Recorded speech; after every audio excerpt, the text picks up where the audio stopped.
Joe has a follow up. Shit. So do you think long term people become more bought in over time to where you don't have to directly reach out to everyone, every time you do a project, or do you always have to do that direct outreach as a main strategy?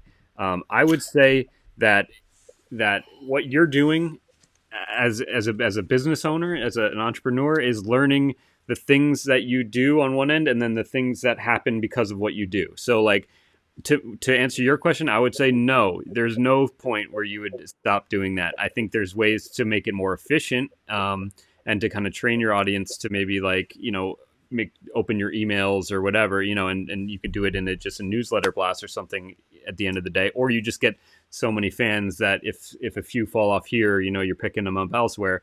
But I think that even when you're successful, you should maybe hire somebody to do it for you or something if you can. But I think that what you'll find is that direct outreach is so important that it should never not be done. It's what works and it's what makes your career work. So if you find something works, don't stop doing it.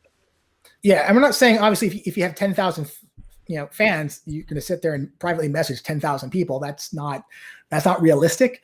But I mean, once you kind of make your career an experience that like people want to show up for, like, it's not going to be as difficult. It can be as simple sometimes as just saying, hey, this blah, blah, blah show that I do yearly, for New Year's, everyone looks forward to, just making that announcement, letting people know, hey, it's that time of year again, guys, here you go.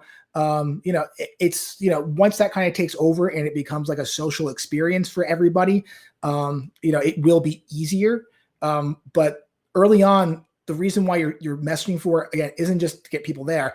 It's to have the opportunity to have conversations with people because they might say, yeah, I'll be there. Or, hey, what's actually going on? And then like, you can ask them questions back and forth, or after they show up for the show, following up, which is a huge part, is just saying, hey, did you like the show? What'd you like about it? Are there some things I can possibly do that might make it more fun? Or, is there some sort of experience that I can maybe set up that would make everyone like, and find out what we can do. Like, Yeah. before we get off this call, we'll be asking, like, are there topics that you want us to cover for future things? So we know.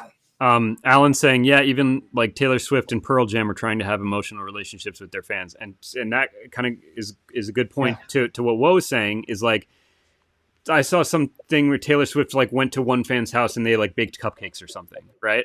Yeah. But it was like in a documentary or it was in, some kind of public video. Right. So it's like, that's her doing it in a way that she does it once with one fan, but it makes all of her fans feel a little more connected. So that's kind of like the condensing of it. So in a sense, like, yes, that would be an example of her kind of doing it less, but still doing it and kind of broadcasting it to her fans so they kind of feel like they're still a part of that. And that fan could be them, even though it's not necessarily her baking cupcakes with them. Yeah. You're basically, again, there's like a bunch of different types of fans. You have your casual fans, then you have like your main fan base, and then you have like your super fans. The ones that you're going to be individually messaging are going to be your super fans. The ones that you have developed that personal relationship with, so like that's the ones that you really matter because, when you look at the financials of your career, your diehard super fan base is going to make up probably 20% of your entire audience, but I think the stats are something like they make up for 80% of the money that you bring in. So those are the people that you want to take the time and message.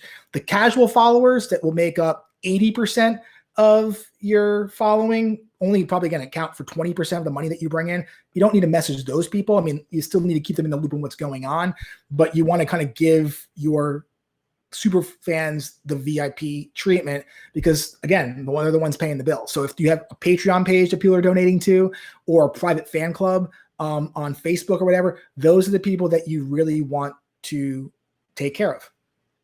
So that's, I guess, how I would answer.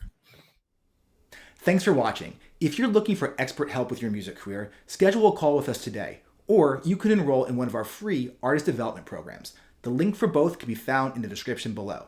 And please don't forget to subscribe. Your support really matters, and we appreciate any help that you can give to the work that we do. Have a great day.